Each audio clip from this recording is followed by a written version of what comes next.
Bienvenidos, damas y caballeros, un día más a Pedazos de Historia con Alberto Garín. ¿Qué tal, Alberto? Muy bien, vamos a continuar con esta serie que hemos abierto a partir, tristemente, del conflicto en Gaza.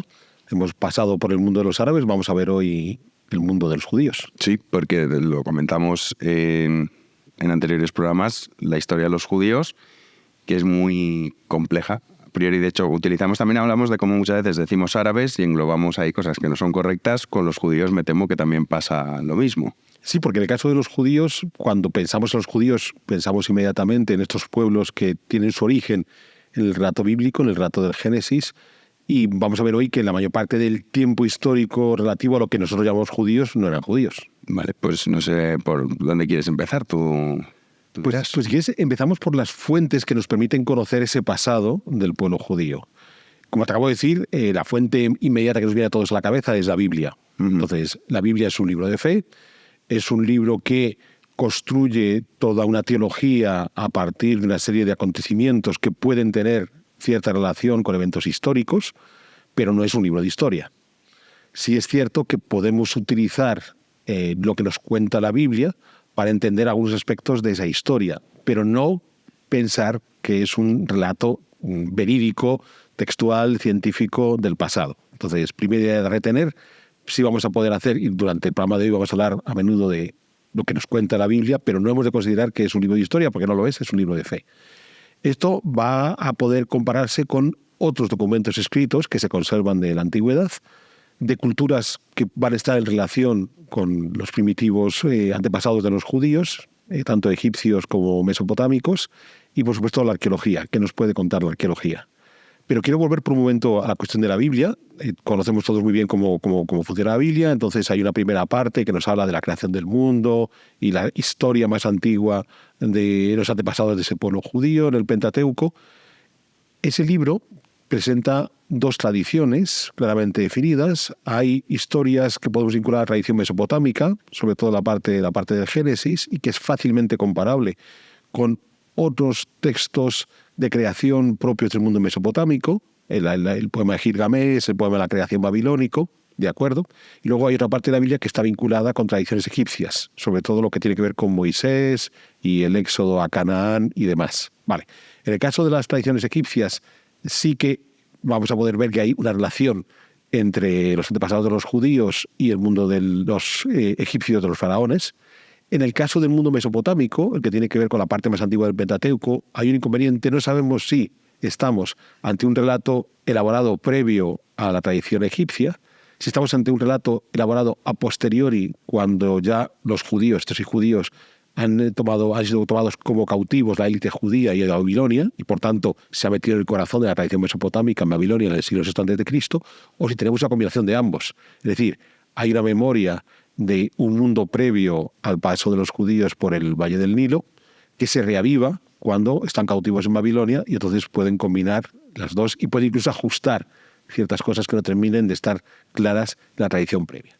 Dicho esto, ¿cuál sería el punto de partida? Pues el punto de partida es un personaje bíblico, que es Abraham.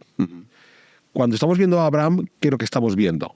Pues la Biblia lo que nos va a contar es que estamos ante un personaje que probablemente viene de Ur de Caldea, es decir, de Mesopotamia, que en un proceso de seminomadismo asociado a movimiento de ganado, de ovejas, atraviesa el norte del desierto de Arabia y llega hasta la tierra de Canaán, donde hoy tenemos Israel y Palestina, es decir, cruza el valle del Jordán.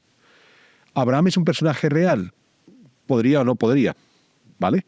Lo que sí es un relato vinculado a esa transhumancia que practicaban estos pueblos que desde los valles de Mesopotamia llegaban hacia el valle del Jordán.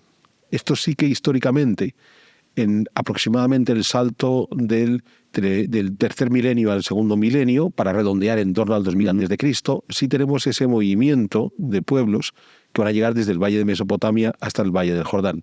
Pero además pueblos que sabemos que no son oriundos del valle de Mesopotamia, que a su vez han salido de otro lugar, y ese otro lugar es el desierto de Arabia. Y esto nos vincula con lo que hablábamos la semana pasada, de esos pueblos que regularmente son expulsados del área del desierto de Arabia, porque, como yo decía, quizás hay un momento de una bonanza climatológica, productiva, que permite crecer la demografía, la bonanza pone fin, entonces o se mueren de hambre o tienen que salir.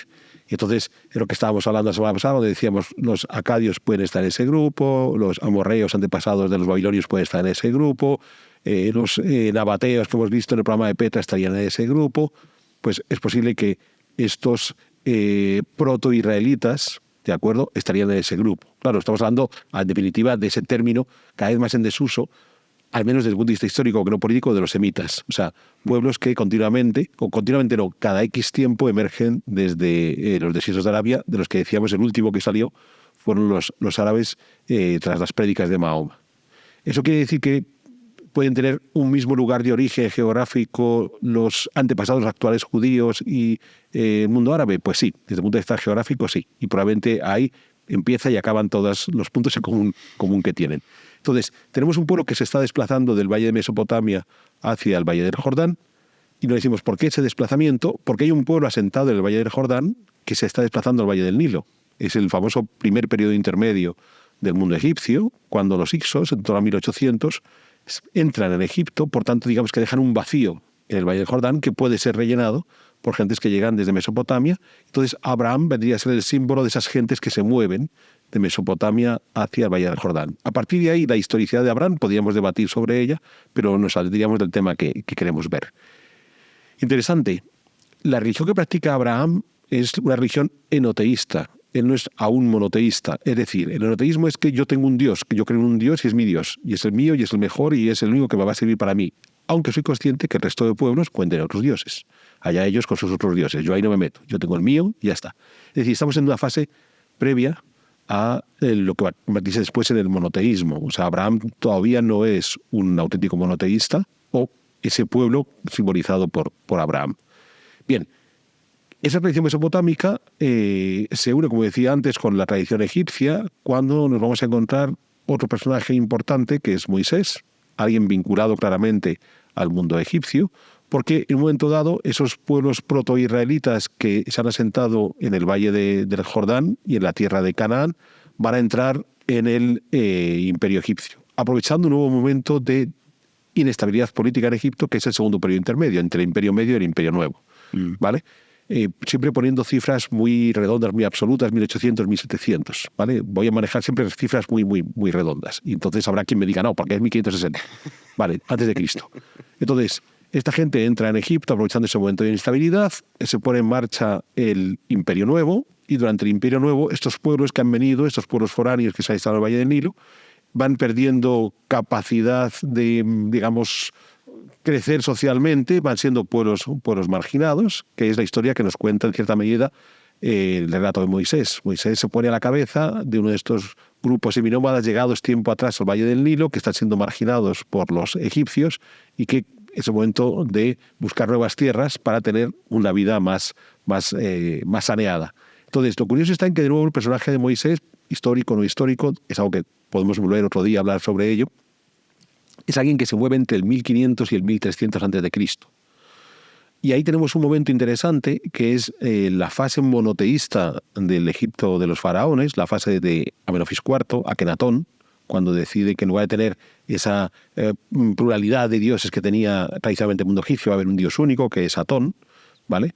Entonces, Moisés puede ser alguien que esté viviendo, o el grupo que va a desplazarse vinculado a Moisés, en los tiempos de Akenatón o inmediatamente después de Akenatón. Con lo que una sociedad que tiene un culto enoteísta, donde hay un dios único, de repente ven a un faraón que va más allá y que decide que solo va a haber un dios, los demás no valen. O sea, aquí no es que yo tengo el mío y los demás tienen lo suyo, no. Solo hay un dios y los demás están equivocados.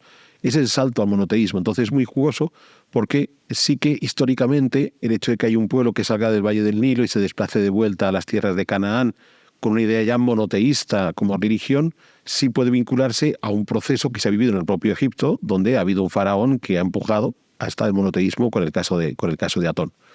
Estaríamos aquí en esa vuelta, en ese cruce del Sinaí, del Mar Rojo, en esa vuelta a las tierras de Canaán, y estaríamos siempre en este mundo proto-israelita, porque uno de los problemas que tenemos es que de regreso a Canaán tenemos las diferentes tribus que se asientan en lo que actualmente es Israel y Palestina, pero hay un problema, y es que desde el punto de vista arqueológico sí podemos encontrar, y estamos hablando aquí 1400, 1300 antes de Cristo, sí encontramos gentes que están llegando desde Egipto, que están trayendo productos propios de Egipto con otros que estaban allí. Es decir, que no es que haya 12 tribus del Valle del Nilo que se desplazan las 12 juntas hasta la tierra de Canaán, sino que es probable que hay una serie de tribus que vienen del Valle del Nilo, que se unen a otras que estaban en la esfera de Canaán, quizás desde los tiempos de Abraham, ¿de acuerdo? Y tratan de organizar ese territorio de alguna manera, una especie de confederación entre diferentes aldeas que están expandiéndose por todo este sector. Ellos ya tienen en común el hebreo como lengua franca, pues por ahí nos podemos empezar a mover. Bien, entonces, antes de eso, ¿es posible que ya existiera algún tipo de hebreo, de protohebreo, incluso antes de la marcha a Egipto? Pudiera ser que sí, ¿vale? De nuevo es un debate complejo, pero está claro que empezamos a encontrarnos en la tierra de Canaán una especie, insisto, de confederación que trata de unificar diferentes aldeas en este sector, generando una lengua franca para comunicarse entre ellos. Vale. Y ahí estaríamos en el fin de ese periodo proto-israelita, porque en un momento dado, esa realidad de diferentes tribus que se están moviendo por Canaán consiguen unificarse y se va a unificar en ese reino único, en ese reino de Israel, que es el reino del rey David. Es muy curioso porque hasta aquí el término que estoy utilizando todo el tiempo es este de proto-israelita. Llevamos ya más de 1000 años de historia con estos muchachos y aún no hemos empleado el término de judío. Sí. Porque no es aún históricamente válido hablar de judíos.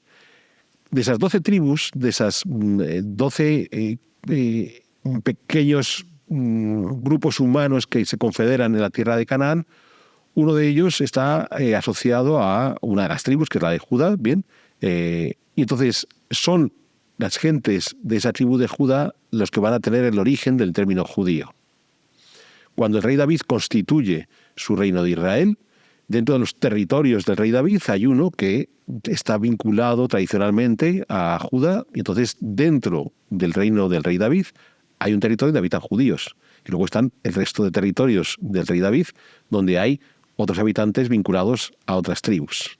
Del rey David ya hay documentos escritos, ¿vale? Aquí el debate que podemos plantear es cuál es la extensión real del reino del rey David. Si fue tan grande como algunos quieren ver, y entonces se prolonga hasta el sur del Líbano, se mete hasta la zona de Damasco, cruza el Valle del Jordán hasta la actual Jordania, o fue algo mucho más reducido. Y entonces quizás tengamos que ver el reino del rey David en las montañas de Judea, desde Galilea hasta el sur de Judea, y las faldas que bajan hacia el Mediterráneo, pero allí colindando con otro pueblo que ha llegado por aproximadamente el mismo tiempo que estaban emigrando estas gentes desde Egipto, que son los filisteos, que además son los que van a dar los que van a emplear los romanos después para poner un topónimo, que es el de Palestina, que tanto éxito tuvo después. ¿De dónde vienen estos filisteos? Pues están vinculados a otro movimiento de pueblos en el Mediterráneo Oriental, los llamados pueblos del mar, que sabemos que hay diferentes pueblos del mar que han caído sobre la costa próxima oriental de las actuales Israel y Palestina, han estado en el delta del Nilo, se han movido por Creta, han estado en el sur de Grecia, no sabemos si son los mismos moviéndose por todas partes o si se trata de una inestabilidad donde todo el mundo aprovecha para agitarse. En cualquier caso, ya digo, sí que tenemos un reino ya configurado reuniendo todas esas tribus que ocupa parte de lo que actualmente es Israel y Palestina, pero con unos límites realmente difíciles de definir. Bien.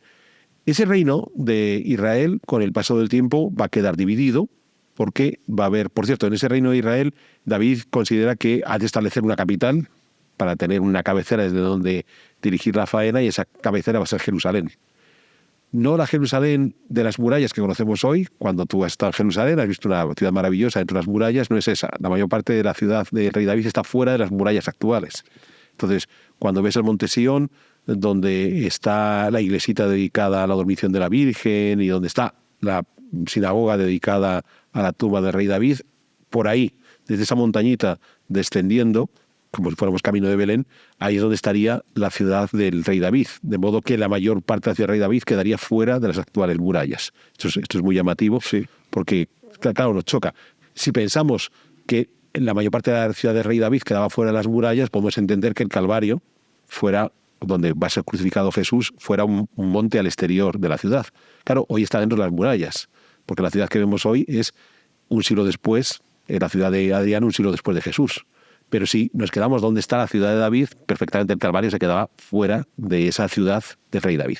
Pues bien, pasado una serie de décadas, el reino del rey David se va a dividir entre sus herederos y entonces va a mantenerse para la parte norte del reino del rey David el nombre de Israel, y para la parte sur se va a recuperar ese término tradicional vinculado a la tribu que es el de Judea. Entonces, en ese momento, ahí ya sí que vamos a encontrarnos con una realidad geográfica y a su vez política, en la que lo que vamos a tener es el reino de Judea. Esto es importante entenderlo porque a partir de ese momento sí tenemos judíos. Vale. Porque si los judíos son los de este reino de Judea, que se va a quedar, digamos que al sur del rey David, ¿qué ocurre con los otros señores que estaban en el reino del norte? O sea, ¿qué ocurre con los que están en lo que conocemos como ese reino de Israel, ese reino del norte, que es donde estaba gobernando el rey David? Esta gente sigue la ley de Moisés. Esta gente, desde el punto de vista religioso, tiene muy claro que los principios teológicos que van a seguir es esa ley de Moisés.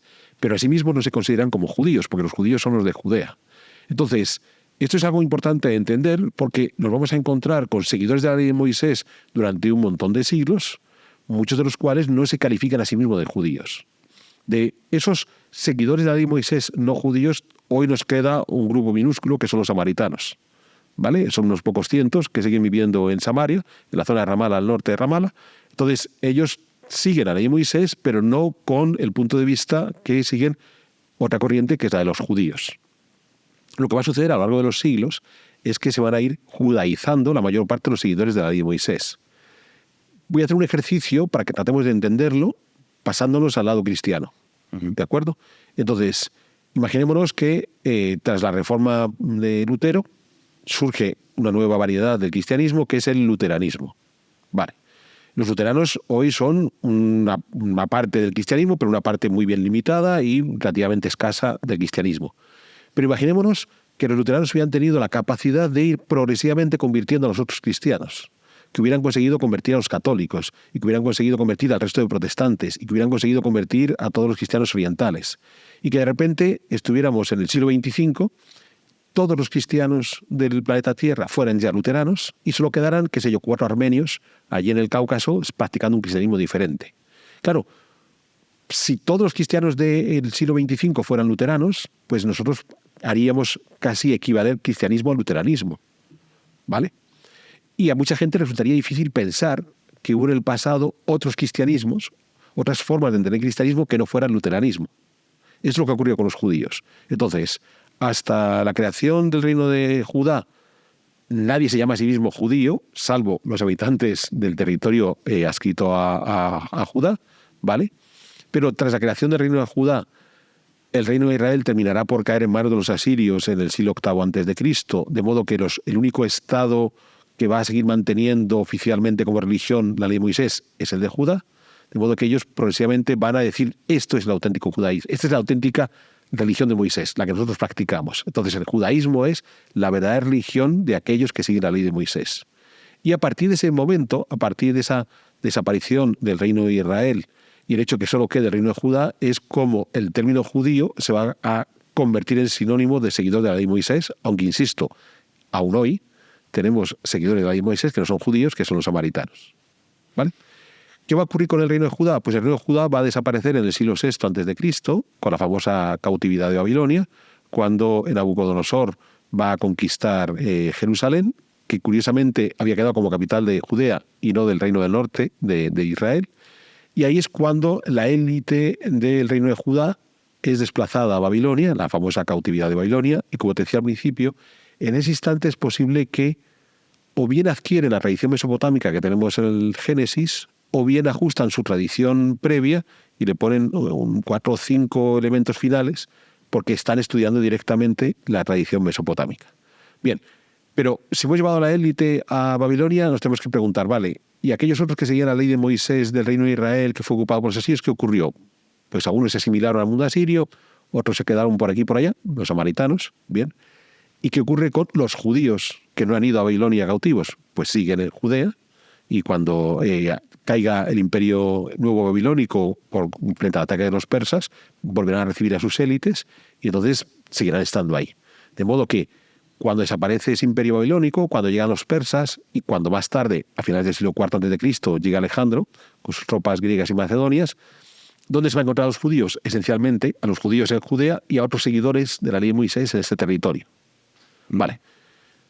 Alejandro conquista todo el antiguo imperio persa, eso incluye también esta zona de Israel y Palestina, y cuando muere Alejandro, su imperio se va a dividir entre sus generales, y entonces hay uno de ellos que va a establecer la dinastía seleucida, que son los que van a controlar esencialmente lo que estaría desde el Valle del Jordán hacia la actual Siria, cruzando a Mesopotamia, y en principio llegaría hasta la India, aunque esa parte más oriental la perdió con relativa rapidez.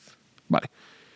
Pues bueno, ahí tenemos la historia de esa dinastía helenística, heredera de Alejandro, que va a estar dominando ese territorio en los siglos III, II a.C., con continuas guerras civiles entre ellos, entre los diferentes candidatos de origen griego-macedonio al trono, que provocan una inestabilidad en ese territorio, en ese imperio seleucida, y que provoca que los habitantes del lugar aprovechen para ir reclamando cada vez más autonomía o mayor independencia.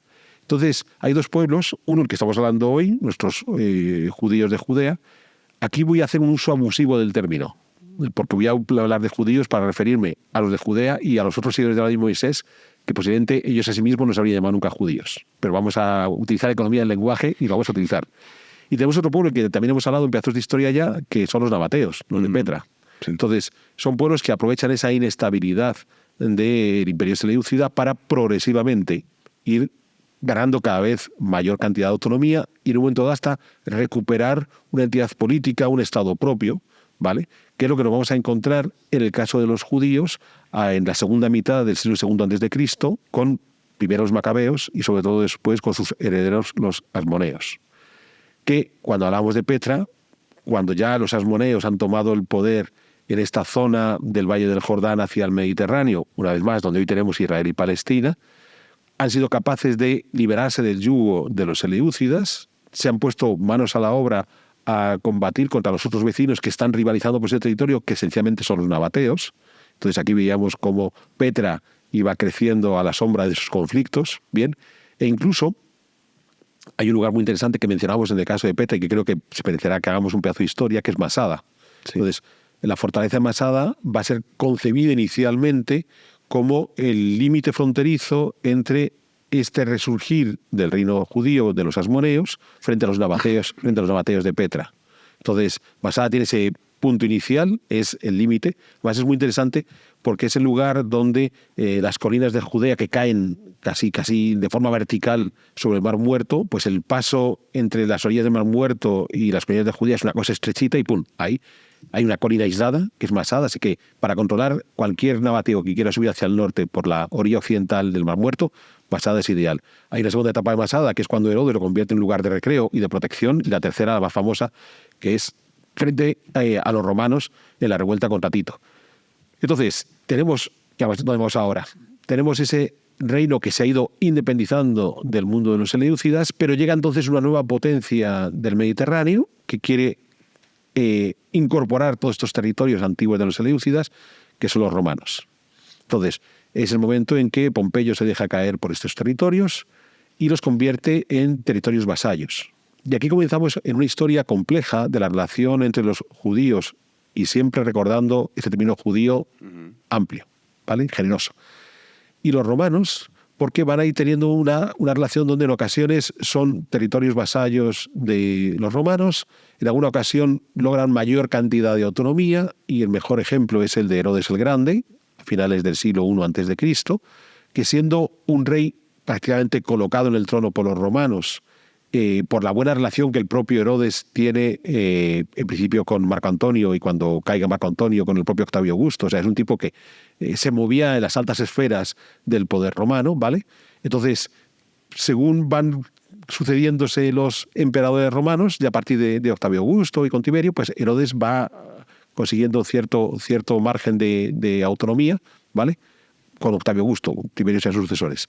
Y entonces va a generar un reino muy interesante en el caso de Herodes el Grande, no solo porque es el momento en el que nace Jesús, importante para el mundo cristiano, sino porque buena parte de los monumentos que tenemos en Tierra Santa no asociados al periodo romano o al periodo cristiano son de Herodes el Grande.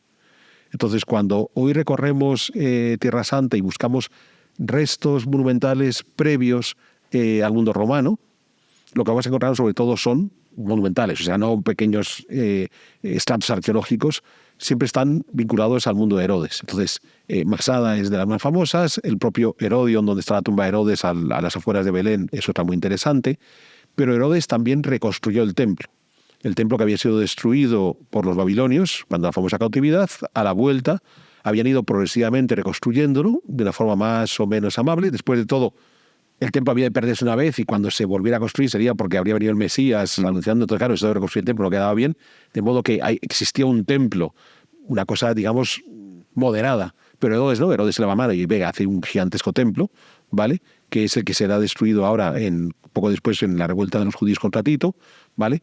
Pero de Herodes también es Cesarea, la gran ciudad portuaria que tenemos cerca de Haifa. Pero incluso hay algunos elementos más llamativos. Hablábamos al principio de Abraham. Abraham en principio está enterrado en Hebrón, ¿vale? Pero cuando uno visita la tumba de Abraham, lo que está visitando es otra de los palacios, fortificaciones que construyó Herodes. Entonces no es un edificio construido en el 2000 a.C., como quisieron ver los cruzados, que son los que de repente dicen, esta es la tumba de Abraham, fijo. Pero bueno, los cruzados básicamente eran gentes de la Europa noroccidental, bárbaros, hasta hoy. Entonces, normal que metieran la pata, ¿vale? Entonces lo que vamos a tener allí son estructuras asociadas a Herodes. Esto me lo conozco bien porque hace años publiqué un libro sobre Hebrón con un arqueólogo maravilloso ya fallecido, Michele Piccirillo, que fue el que supervisó todas las excavaciones que se hicieron. O sea, se habían hecho las excavaciones en los años 60, él revisó toda la bibliografía que se había hecho, todos los materiales, y él me dice, sí, en efecto, aquí sí que hay enterramientos, pero no están asociados a Abraham ni de lejos. Bien, y sobre todo está asociado a los tiempos de Herodes el Grande. Bien, cuando muere... O sea, que Abraham no está enterrado en Hebrón. Pues donde está la mezquita sinagoga, en donde en principio está el sepulcro de Abraham, no. Porque es una construcción de los tiempos de Herodes y los que están enterrados allí no son para nada agentes del 2000 a.C., ¿vale? Qué decepción.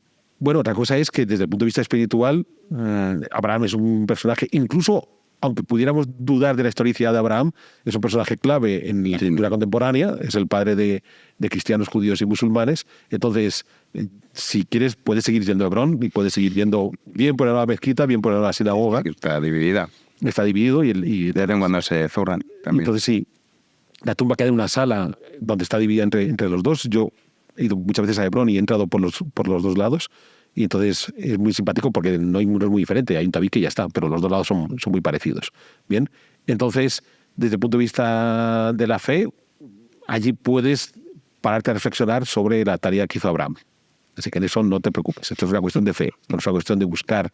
Yo sé que hay gente que considera que su creencia se ve más reforzada si encuentra el auténtico hueso de San Pedro, pero, chico, la fe consiste precisamente en poder creer sin que tengas el hueso de San Pedro. Ya, pero bueno, lo de Abraham, o sea, si no se sabe dónde está, si no está ahí enterrado. Ahí no puede estar porque en la Biblia dice que está enterrado en una llanura y donde está la tumba de Abraham de Hebrón es lo más alto que hay en la ciudad. Entonces ya empezamos mal. O sea que podemos decir que se desconoce dónde está enterrado Abraham. Podía estar en alguna de las llanuras que rodea Hebrón. Pero no la han encontrado. No. Vaya. Pero bueno, quizás puedes ponerte manos a la obra. Bueno, todos andará, perdona, sí. Bien, entonces tenemos a Herodes. Cuando muere Herodes, su reino va a irse dividiendo entre sus hijos y sus nietos, ¿de acuerdo? Ahí es la vida de Jesús, que va a ser crucificado en tiempo de otro Herodes, sucesor de Herodes el Grande. Y lo que va a suceder es que estos herederos de Herodes van a ir progresivamente perdiendo su autonomía frente a los romanos, que van a ir incorporando los diferentes territorios en los que Herodes dividió su reino al dominio romano. En cualquier caso, puesto que Jesús nació en tiempos de Herodes, cuando disfrutaba de una autonomía bastante amplia, lo que nunca se hizo en tiempos de Herodes el Grande, es un censo romano, porque los romanos no pintaban nada ahí, no tenían que hacer ningún censo. De modo que la razón por la que María y José tienen que viajar hasta Jerusalén porque hay un censo romano y tal, no funciona. ¿Eso significa que Jesús no nació en Belén? Pues de nuevo, es algo que podríamos debatir otro día. Alberto, nos estás... En cualquier caso, lo más significativo es que en los evangelios Jesús es Galileo siempre. O sea, para sus contemporáneos tienen muy claro que es un señor de Nazaret. Y aquí sí es importante, yo estaba utilizando de manera generosa el término judío, pero es que claro, he dicho, lo estoy utilizando de una forma un tanto abusiva, porque sí que son judíos los antiguos descendientes de ese reino de Judea, que practican una versión de la ley de Moisés muy ortodoxa. Sí que esos judíos van judaizando a los otros seguidores de la ley de Moisés, o sea, quieren que sean, que el ejemplo que ponía antes, ¿no? El luterano que le gustaría que todos los cristianos fueran luteranos, ¿vale? Y lo que sucede es que en los tiempos de Jesús, aún para los judíos más estrictos, ya no sencillamente los descendientes de Judea, sino los que siguen ya esa forma tan ortodoxa de la ley de Moisés, los galileos son un poco tibios. Entonces sí, los galileos sí vienen a Jerusalén y hacen ciertos ritos, pero practican una ley de Moisés un poco heterodoxa. Entonces, claro, esto es muy jugoso para entender el propio personaje de Jesús. O sea, cuando Jesús lleva a cabo sus prédicas, para los judíos ortodoxos es un poco escandaloso, y sabemos que es escandaloso, y no nos tiene que sorprender porque es un galileo.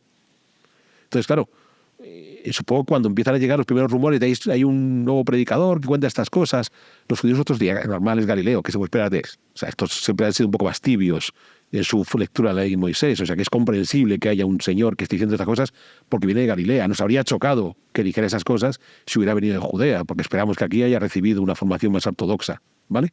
Pero bueno, sigamos con nuestra historia de judíos. Estamos avanzando en el siglo I después de Cristo. Hemos llegado a un momento en el que la mayor parte del territorio ha quedado bajo el dominio de los romanos. Eso es lo que provoca que los judíos traten de recuperar, si no al menos su plena independencia, si ese alto grado de autonomía que han disfrutado décadas atrás, sobre todo con Herodes el Grande, y es cuando se provoca la revuelta de los judíos que van a combatir Vespasiano y Tito. Entonces, primero Vespasiano, que lleva a su hijo, y después la revuelta, cuando Vespasiano se marcha a ser emperador en Roma, deja a su hijo, y es Tito el que acaba con la revuelta, el que toma Jerusalén, el que destruye buena parte de la ciudad, el que tiene que enfrentarse a los últimos levantiscos en Masada, ¿vale?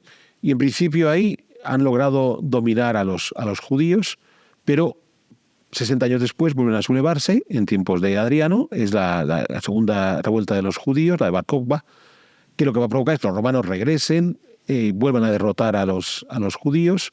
Uno de los puntos de resistencia va a ser el Herodium, por ejemplo, otro de los edificios de Herodes, para que veamos lo bien que construía Herodes el Grande.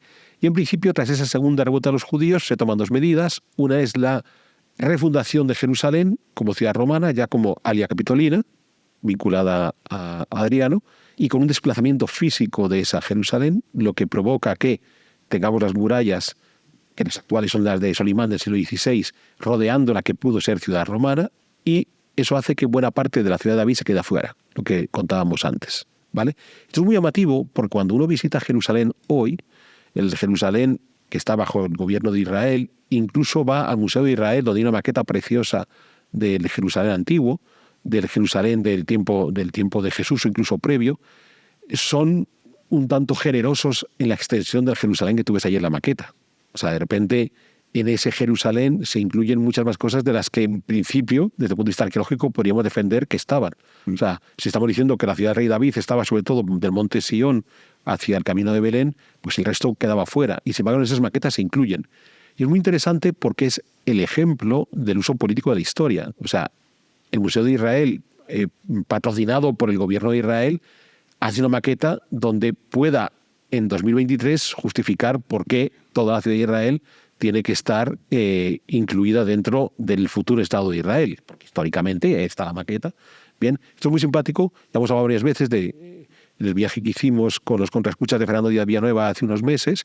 Nos acompañó un tipo maravilloso, Néstor Feller, un israelí de origen argentino, arqueólogo, un tipo muy sabio. Estuvimos viendo la maqueta, nos explicó la maqueta de manera oficial, yo le hice la observación de decir, pero sabes que allí hay un elemento abusivo, y dice, sí, por supuesto, yo os puedo contar la versión oficial y ahora si queréis entramos en el debate histórico de hasta qué punto tiene validez. O sea, que tampoco pensemos que viven todos permanentemente callados, saben cómo forma parte de esas extrañas negociaciones que se viven en este mundo de Israel y Palestina. Pero ojo, que si tú te lees los libros de historia que los niños palestinos estudian, es una historia curiosísima, porque claro, tú tienes una tierra de Canaán, con unos pueblos cananitas y demás, tienes una llegada de los filisteos y tienes los romanos. Entonces, todo esto que yo te he contado, oye, y los pueblos que desde Egipto regresan con Moisés y el rey David y tal, no, eso no está, ¿vale? O sea que es muy curioso porque, claro, nos chocaría pensar que tú vas a un colegio de España y te dicen, pues bueno, pues estaban los íberos, llegaron los romanos y después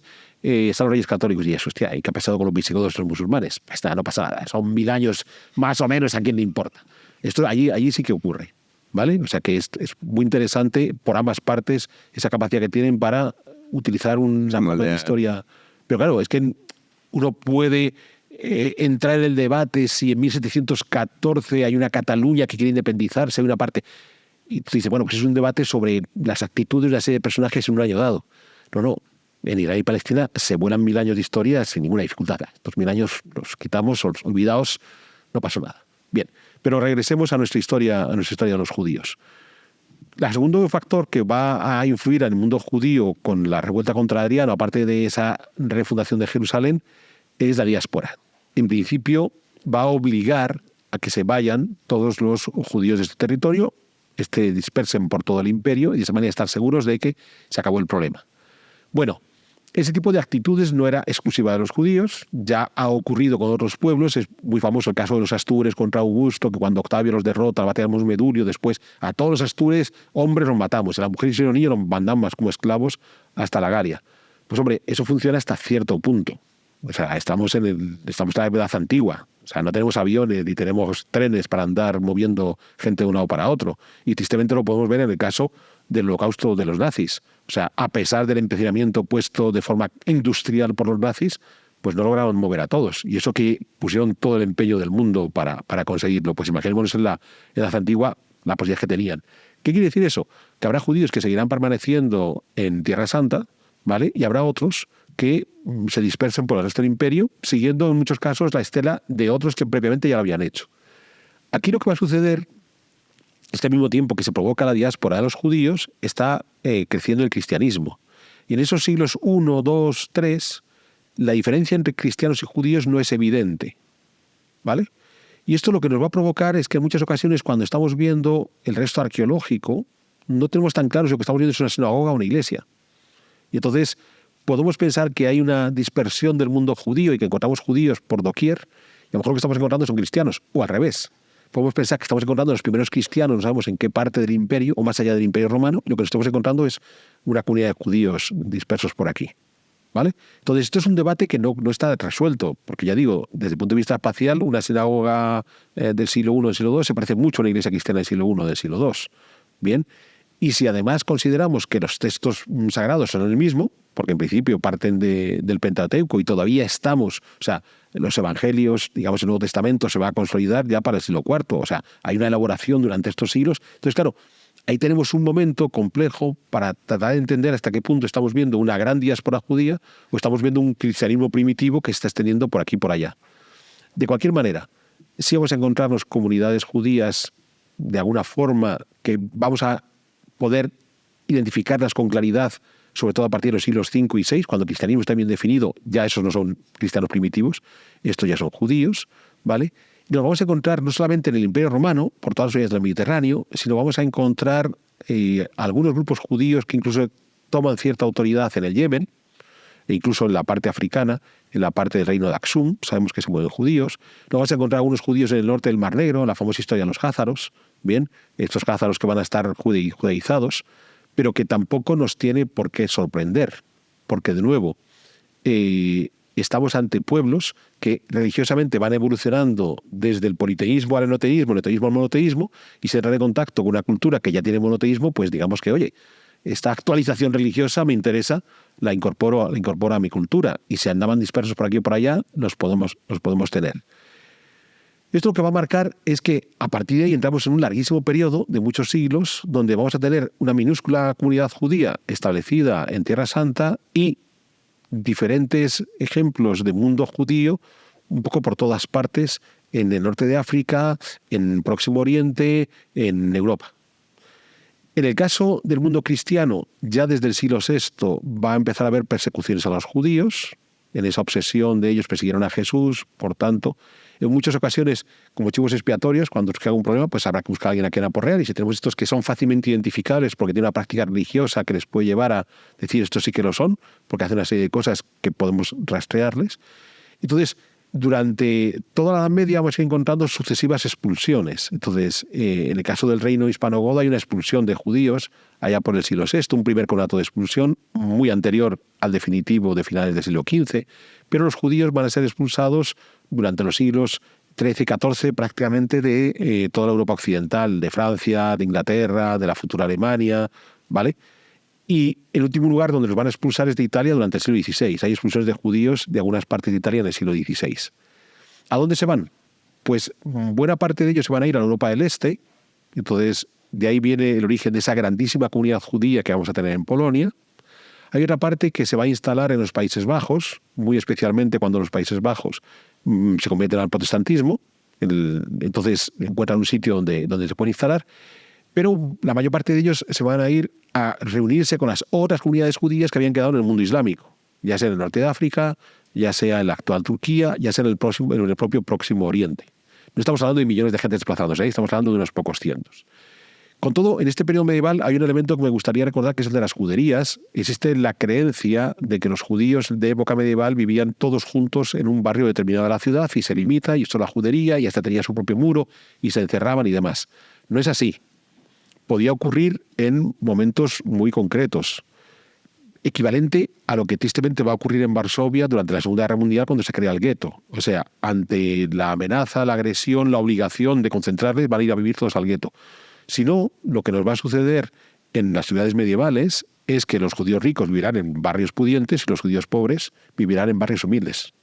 Claro, tú hoy puedes rastrear dónde hay una sinagoga o donde hay un propietario judío.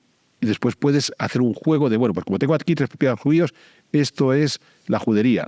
No, a lo mejor te has encontrado a los 3 más ricos y resulta que aparte de esos 3 propietarios judíos en la supuesta judería de Segovia, de Toledo, de Guadalajara, hacia aquí que eres de España, hay otros 30 propietarios cristianos y la característica común de todos ellos es que eran ricos. O la característica común de todos ellos es que eran pobres. Entonces, no nos obsesionemos con las juderías. Otra cosa es que en un momento de persecución, cuando se esté produciendo un pogromo, quieran concentrarse ellos. Entonces digas, no, pero es que en tal fecha, en tal lugar, sí que sabemos que están todos viviendo. Sí, porque está en un momento de agresión. Claro, pensemos lo que está ocurriendo ahora mismo en Israel. Puesto que tienen la amenaza, tanto en el sur de Hamas como en el norte de Hezbollah, han evacuado a agentes del sur y han evacuado a agentes del norte y se han concentrado. O sea, siguen utilizando la práctica de, en caso de agresión, yo doy un paso atrás y me concentro. Pues bueno, ese viaje durante la Edad Media, que insisto, en el mundo islámico, lo que nos va a suceder es que va a haber mayor permisividad hacia los judíos que en el mundo cristiano. Y esto es una de las cosas interesantes a recordar. Los judíos convivieron con los musulmanes, desde que los musulmanes llegan en el siglo VII, convivieron con los musulmanes en un ambiente mayoritariamente pacífico durante 1300 años o 1200 años. O sea, esta obsesión de, no, es que siempre se han matado, no es cierto. O sea, la mayor parte del tiempo convivieron pacíficamente y sin mayor dificultad. Puedes encontrarte un gobernante islámico que sea más exigente con los no musulmanes y les cobre más impuestos, que es lo que solían hacer los gobernantes islámicos, pero no hay una persecución sistemática a los judíos como sí se pudo dar en Francia, en Inglaterra, en Alemania, o cuando los expulsan de la península ibérica a finales del siglo XV. Vale. Pues así nos vamos a encontrar hasta que, tras esas sucesivas expulsiones, los judíos en la zona europea, como acabo de decir, básicamente te los vas a encontrar localizados en Países Bajos y en la Europa del Este, sobre todo en Polonia, y te los vas a encontrar por todo el norte de África y en el Próximo Oriente, hasta que llegamos al siglo XIX. Entonces, en el siglo XIX volvemos a tener judíos un poco por todas partes. Hay judíos en Francia, hay judíos en Inglaterra, ¿vale? El famoso Moses Montefiore, que es un rico británico que es de origen judío, ¿vale? Y es cuando nos llega el famoso caso de Dreyfus. Estamos llegando al final del siglo XIX. O sea, que aquellos judíos que habían sido expulsados de la Edad Media, pues en algunos casos regresaron y se pudieron instalar en algunos países. ¿Qué es el affaire Dreyfus? El affaire Dreyfus es un oficial francés acusado de espionaje para Alemania, que es juzgado y que va a ser condenado porque se considera que sí está probado que es un espía, pero cuando por fin se muestra que a lo mejor no era un espía, consideran que los jueces han sido especialmente severos con él sencillamente porque es judío. Porque estamos en un nuevo modelo de persecución a los judíos que vamos a hablar ahora para tratar de entender bien. Y es entonces cuando hay un periodista austriaco que está siguiendo el juicio, que es Herz, que es el que dice que los judíos necesitan tener su propio país. Porque mientras no tengamos su propio país donde defendernos, nos van a estar chingando con estas cosas. Bueno, estamos en la segunda mitad del siglo XIX. Estamos en un momento en el que se ha puesto en marcha el mayor virus que ha afectado a la humanidad, el más salvaje y el más destructivo, que es el nacionalismo. Ese modelo de Estado-nación que significa que todo individuo del planeta Tierra tiene que pertenecer única y exclusivamente a un Estado, única y exclusivamente a una nación, ¿vale? Y por tanto tienes que responder al formato de esa nación. Y si no respondes al formato de esa nación, quedas excluido, ¿vale? Entonces el formato de esa nación será un idioma, aparte de un territorio, un idioma, una historia en común, donde hay capítulos que podemos excluir, y en algunos casos está una religión propia, una serie de tradiciones, y entonces nos vamos a inventar el Estado-Nación, que insisto, es algo que se nos suele olvidar. Si ha habido algo que ha matado seres humanos en el planeta Tierra, no ha sido ni la peste negra, ni la COVID, ni ninguna enfermedad de este tipo, ha sido el nacionalismo. Entonces, claro, en la construcción de los estados-nación que se va a producir a partir del siglo XIX, primero en Europa, y después ese cáncer terrible se va a extender por el resto del mundo, y además con la auténtica fricción, porque esos movimientos nacionalistas en los otros continentes fuera de Europa, en África, en América, están en plena ebullición hoy, están encantados de poder encontrar excusas para masacrarse unos a otros en base a una cosa tan estúpida como los estados-nación.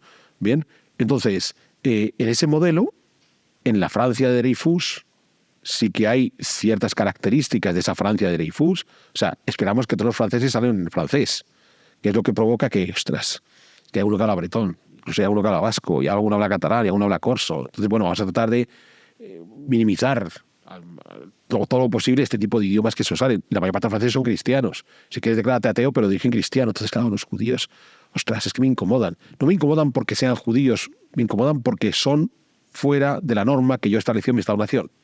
Entonces, si son judíos como si son zoroástricos, no están dentro del formato que yo establecí como tiene que ser ese Estado-nación. ¿Vale? ¿Y cuál fue la respuesta de Herzl? Pues hacer exactamente lo mismo. O sea, si nos están sacando porque no respondemos al Estado-nación, vamos a construir nuestro propio Estado-nación, que es el origen del sionismo y, por tanto, las bases sobre las que se va a construir Israel, más allá de que en el Israel contemporáneo, que en principio sería el Estado judío, hay un porcentaje importante de ciudadanos israelíes que son musulmanes y que son cristianos. Vale.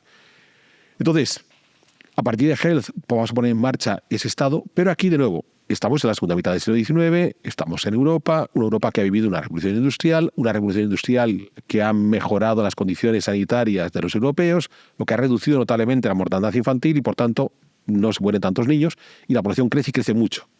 Hasta el punto de que esa Europa en crecimiento no es capaz de ofrecer oportunidades a todos los europeos y entonces expulsa a millones de europeos fuera de Europa, en esa, sobre todo, segunda mitad del siglo XIX. Y hay millones de europeos que se van a todas partes. La mayor parte de América, tanto a Estados Unidos como a Hispanoamérica. Entonces, cuando encontramos hoy apellidos de origen europeo o gentes que se reclaman de ancestros europeos en América, aunque sean ancestros españoles, casi todos son de 1880 para acá. O sea, no son tipos que llegaran con Cristóbal Colón a finales del 15, son tipos que llegan en esa gran oleada de inmigración. Y entre los muchos que emigran están los judíos. Y la mayor parte de los judíos se van a América. Son las famosas comunidades judías que nosotros seguimos teniendo en Estados Unidos. Pero hay algunos que se toman la oportunidad de decir, oye, ¿y si me vuelvo a aquel hogar ancestral que teníamos históricamente, que me han contado siempre de Jerusalén y demás? ¿Qué ocurre si me vuelvo a lo que en ese momento se llamaba Palestina? Porque es el término que los romanos habían impuesto tras la destrucción de las revueltas judías.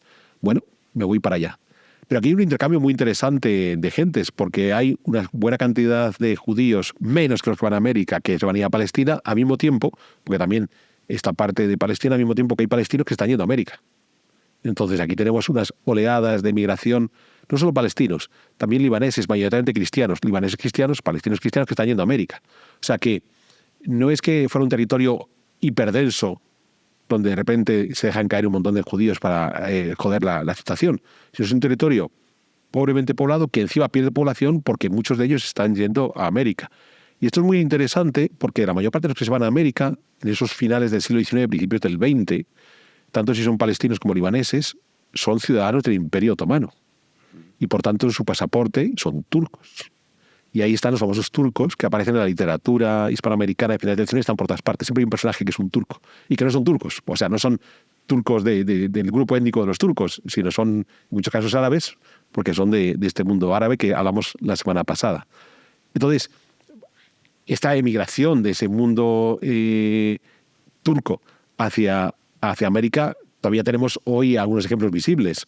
O sea, el presidente de El Salvador, Nayib Bukele, es nieto de unos palestinos cristianos emigrados a El Salvador a comienzos del siglo XX. Ojo, su padre es musulmán, pero porque se convirtió al Islam después. Porque en principio la familia de Bukele, en su origen, eran cristianos. No son los únicos. O sea, hubo un escándalo de Honduras, han tenido varios candidatos a diferentes gobiernos municipales y presidenciales en Honduras. Está el caso de Bucaram en Ecuador. O sea, que si no vamos a encontrar estos cristianos de la zona de Tierra Santa emigrando. Pues bueno, estamos encontrando los judíos que emigran de Europa, muchos a América, algunos a Palestina, que emigran porque buscan una mejor oportunidad, que emigran por ese recuerdo de la tierra ancestral de que me hablaban siempre mis antepasados, y que emigran porque Herzl está motivando la creación de ese germen del Estado judío. Pero ojo, hay que ser cuidadosos, no todos emigran porque Herzl les diga que se vayan. Y no todos emigran cuando Herzl lo dice. O sea, cuando Herzl lanza a finales del siglo XIX la idea de crear un Estado judío, los judíos llevan ya emigrando, como el resto de europeos, llevan emigrando 20, 30 años, ¿vale? Pero es más, también hay una emigración asociada a los últimos pogromos que se vieron en Europa del Este. Entonces, hay pogromos todavía en el Imperio Ruso en 1885, donde todavía nos persiguen, y entonces hay gente que se marcha a América o se marcha a Palestina. Pero es que hay uno muy curioso, el pogromo de Kiev de 1919, cuando ya se ha producido la Revolución Rusa, cuando Kiev en ese momento cae en manos de los llamados rusos blancos, los que suponen los bolcheviques, que consideran que los judíos son tipos favorables a los bolcheviques y hay que acabar con ellos. Curioso. Curioso que un siglo después la izquierda más radical está en contra de los israelíes, cuando estos israelíes hace 100 años fueron perseguidos por ser miembros de la izquierda más radical. Pero allá cada cual con sus contradicciones. Entonces, en ese momento cada vez son más las famosas arillas, las famosas emigraciones, que insisto, la mayor parte no van a Palestina, la mayor parte se fueron a América. Pero sí hay un grupo que se va a ir instalando progresivamente. Para ir terminando, porque nos quedamos aquí y aquí ya tocaríamos con lo que hablamos hace un mes del conflicto de Israel y Palestina, 1917, Declaración Balfour, o la declaración de Mahón a los árabes de 1916. Que Herzl abogara por la creación de un hogar judío en esa época no tiene nada de sorprendente. En esa época la gente se inventaba Estados-nación, ¿vale? O sea, Herzl hace su manifiesto a favor del Estado judío 3 años después de que Sabino Arana se invente el País Vasco. Y ya está. Y Sabino Arana se saca de la manga el País Vasco y habla de una tierra ancestral, con una historia propia, con una cultura que ha sido claramente asfixiada por los malvados maquetos españoles. Pues bueno, igual que se lo inventa, Sabino Arana se inventó Herzl. Bien. De nuevo, las contradicciones de decir, oye, pues aquel que ponga la mano acusadora sobre los sionistas diciendo estos tipos han inventado una cosa que no existía, tendrá que poner la mano acusadora sobre los nacionalistas vascos que se han inventado una cosa que no existía. Bien, o sea que, como ves, es siempre complejo cuando quieres poner tu dedo acusador porque de repente no te das cuenta a la cantidad de gente que estás quemando con tu dedo acusador. Pero es que además obedece a un fenómeno que ya hablamos en ese programa que hicimos sobre el conflicto de Israel y Palestina, que es la descomposición del Imperio Otomano, donde las potencias europeas facilitan cualquier conato nacionalista que permita ir disgregando ese Imperio Otomano.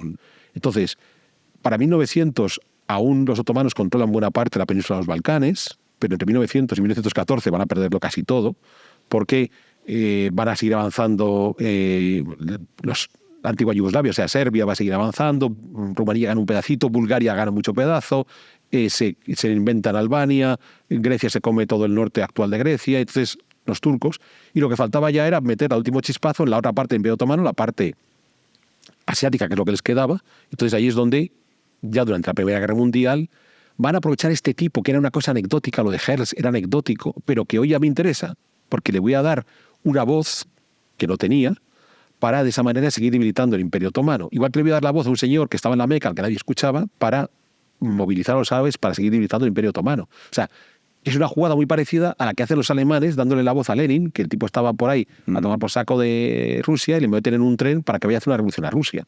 Y el resultado fue que montó la Unión Soviética. O sea, si los alemanes no montan a Lenin en el tren, habrían podido montar la revolución bolchevique como la montó, pues habría sido mucho más difícil. A lo mejor habría llegado, pero entonces es ese personaje que ha sido anecdótico y que podía haber quedado en la anécdota, llámese Lenin, llámese Herzl, pero va a haber alguien que le facilite llevar a cabo todas sus pasiones en el lugar donde puedan conseguirlo. Y eso es lo que va a suceder en esta época.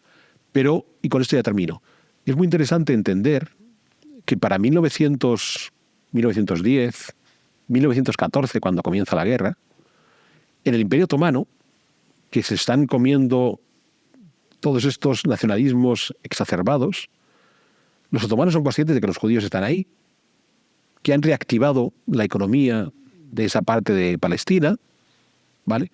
Que podría llegar a ser un problema en el futuro, pero no es un problema para 1900. Bueno, si están ahí, nos tenemos que inquietar, quizás sí, quizás no. A lo mejor hay que inquietarse más de los árabes, que son muchos más, ¿vale? Y que tienen otras razones para esgrimir. Pero es curioso porque los otomanos no vieron el problema con los judíos, pero sí lo vieron con los armenios. Entonces los otomanos, que están perdiendo todo su territorio en Europa y que temen el auge de otro nacionalismo dentro de sus territorios, el nacionalismo al que más temen es a los armenios, y por eso practican el genocidio armenio. En 1915 se cargan a cientos de miles de armenios para evitar lo que les ha pasado en los Balcanes, de que los serbios, los bosnios, los griegos, los rumanos, los búlgaros le vayan quemando. Pero no vieron ese mismo problema con los judíos. Entonces es muy llamativo porque para 1915, digamos que los que controlan el territorio no consideran que los judíos sean un inconveniente aún. Va a ser después. Pero será tras la declaración Balfour, el enquistamiento durante los siguientes 20 años, hasta la Segunda Guerra Mundial, entre los palestinos judíos y los otros palestinos, y al final el conflicto que tenemos hoy. Oye, pues nada, magistral lección, Alberto, de los judíos que, para entendernos, o sea, hablamos de un grupo étnico, podemos decir, porque la cuestión religiosa no la hemos tocado tanto, porque claro, y a mí seguramente muchos dirán, oye, ¿y los ultraortodoxos estos qué? ¿Y este grupo qué pasa? ¿Y los que son judíos pero no son creyentes? Incluso los que hay judíos que están en contra del Estado de Israel. O sea, todo esto no lo hemos tocado, que si te parece lo podemos hacer en otro pedazo de historia, porque es un tema aparte, no hemos visto la parte étnica, la historia de lo que es los judíos. No es tanto étnico como cultural. Bueno, cultural. Es el hecho de que te reconozcas, porque desde el punto de vista... Sí, bueno, es verdad. Desde el punto de vista biológico hay judíos muy blanquitos de cosas. Sí. Hay judíos muy negros. Bueno, para entender los judíos, ¿no? Porque muchos a lo mejor dicen, bueno, pero entonces, ¿quiénes son los judíos? Pues los judíos en principio son aquellos que culturalmente se asocian al seguimiento de la ley de Moisés, que esa ley de Moisés genera ciertos hábitos más allá del puramente religioso, que puede ser asumido por el resto. Vendría a ser el mismo modelo que tenemos en España, donde más allá de que la mayor parte de los españoles de 2023 no solamente no sean católicos, sino que en muchos casos pueden ser ateos, ¿vale? A pesar de todo, se van de vacaciones de Semana Santa, celebran Navidad y en muchos casos pues se van a casa de la iglesia porque queda más bonito que hacerlo en un juzgado. Sin que eso implique ni que sean creyentes ni practicantes, ni siquiera que todos pueden ser ateos, pero sí beben una cultura donde hay ciertos elementos, ¿vale? O sea, es muy simpático y es un debate que está permanentemente. ¿Hay que abrir o no hay que abrir las tiendas los domingos? Sí. Es que el domingo se descansa. Claro, uno podría llegar y decir, a ver, yo es que puedo abrir el domingo y cerrar el lunes y el martes. No, en España aún cuesta entender que el domingo no es el día de descanso. Y eso es cultura católica. Sí, absolutamente. Bueno, pero para entendernos, para saber cuando hablamos de los judíos a qué nos referimos, porque seguramente algunos dirán, oye, he hecho en falta hablar de todos estos temas, ¿no? Los ultraortodoxos, el muro de las lamentaciones, el segundo templo, y qué están pidiendo, y cuando llega el Mesías, que esto, es que ya digo, es otro tema, porque como hay este error de pensar judíos y lo asocias obviamente a una cuestión religiosa, pero no es tanto así como hemos podido ver, sino que es más bien cultural. Entonces, si te parece, y bueno, si a ustedes les parece bien, ya saben que siempre Alberto lee los comentarios que ustedes dejan de temas a tratar, podemos hacer uno específico sobre lo que digamos sería el judaísmo. Vale, sobre la religiosidad judía. Sí, que eso me parece que es también muy interesante, ¿no? Y también pues, responde a muchas preguntas y muchas dudas que Aquí es posible que antes hagamos un sobre Masada, porque... Para cerrar el capítulo. Sí, sobre todo porque Masada nos va a abrir uno de los debates más interesantes que hay en el judaísmo. Porque, claro, uno de los elementos más conocidos de Masada es que en el momento final de resistencia se suicidan, y en principio el suicidio está prohibido por el judaísmo. Entonces, ¿los tipos de Masada son el máximo exponente de la resistencia o son el ejemplo de lo que no hay que hacer si eres un buen judío? Pues mira, veis como esto... Pero esto ya digo, es otro tema aparte. Había que entender la historia del pueblo judío y ya hablaremos de eso. Bueno, si tú quieres y me invitas, yo estaré aquí encantado de venir. Creo que te invitaré. Oye, pero esto hay que poner cosas, Alberto, esto es muy austero. O sea, yo tengo esta taza, ¿tú qué tienes ahí que lo tienes embadurnado con...? Literatura anglosajona, autores anglosajones. ¿Esto te lo has hecho tú o lo has comprado? No, esto lo compré hace muchísimos años en el Museo de Arte de San Francisco. Está muy chula. Bueno, pero aún así hay que traer cosas, Alberto. Bueno, vamos a ver. Ya aprecio tu austeridad, pero tendrás que, no sé, para poner algo... Quizás objetos relacionados con el tema que estamos hablando ese día o algo así. Vale. Lo pensaremos de ello. Yo también pensaré para tu programa. Muy bien. Pues nada, hasta aquí llega Pedazos de Historia, aunque bueno, en realidad deberías despedir todos los programas, Alberto. Pues hasta aquí llega Pedazos de Historia y esperamos vernos en una próxima edición. Gracias por estar ahí.